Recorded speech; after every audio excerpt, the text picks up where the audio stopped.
Hi, so my educational giant, I chose to do it on Martin Luther, and this is like really embarrassing. When I signed up for it, I thought that it was Martin Luther King, but it's not. But I actually was sort of disappointed when I realized that I was stupid, and but now, like, after learning more about him, like, he was so important that I'm actually glad that I got to learn about him. So Martin Luther, we hopefully have all heard of him.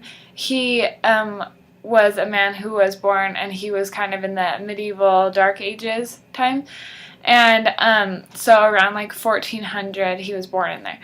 But so he was born to a miner, and his father didn't want him to grow up to be a miner.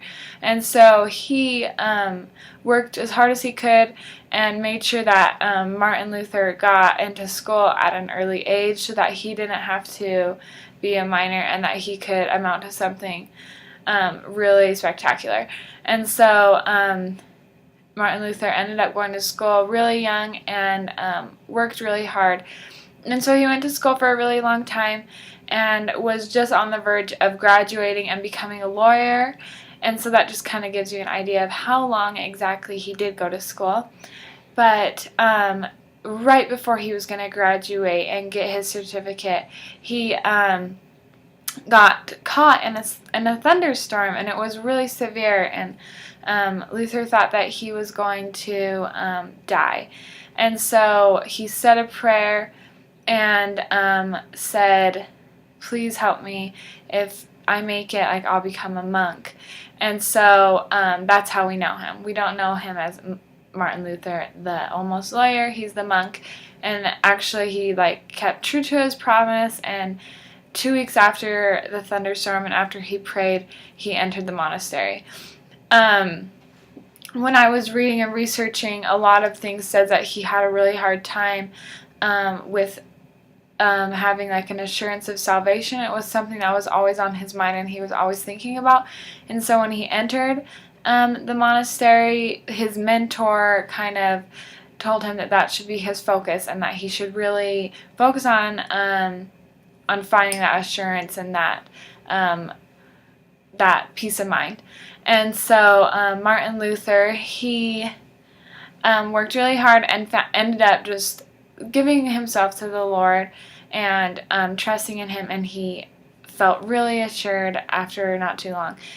Anyways, so fast forward a few years, he gets his doctorate in religion and is going to teach at the new university in the area. And he had just, like I said, found that assurance, and so he was really sure of himself and pretty bold. And something that we need to keep in mind is now we have freedom of speech and people say whatever they want, but back in the Dark Ages it was really inappropriate to speak your mind. But Martin Luther, he had just found his assurance of salvation, and he knew what was right, and so he was really bold, and that's how we know him, as posting the 95 treatises on the door of the chapel. And so that's how we know him. And of course, he wasn't blind. He knew that it was going to cause a lot of problems, but he did it anyways. And he was condemned for it his whole life. And actually the Pope got a hold of it and ended up excommunicating him, and it was just a really big deal. And so, but he never once throughout the rest of his life did he ever recant what he said. And I think that just says a lot about his character.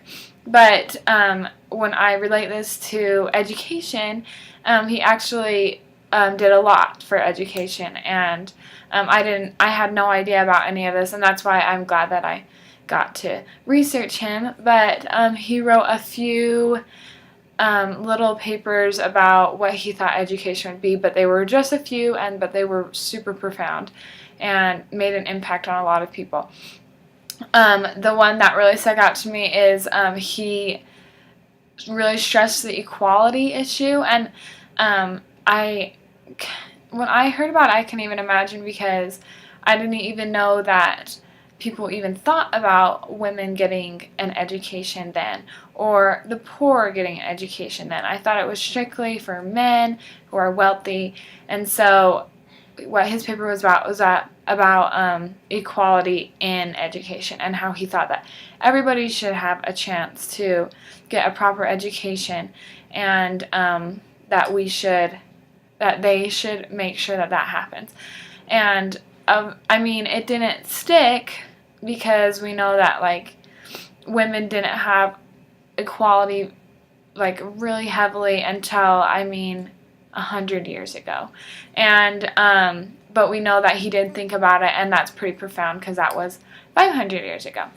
But anyways, so he believed in that, and I think that what was so important about that is that he was in the Dark Ages. That's what his time was, but it was just coming out of the Dark Ages to the Reformation, and he was like a leader of that. And I think that especially what his paper did was really got people thinking about how there should be inequality, and how it's important to get an education, so that in the future there's good leaders and people who know what's going on and can do things, and just smart people who have had a good education. And he got people thinking about how that's so important. And I think that's probably what his biggest contribution was.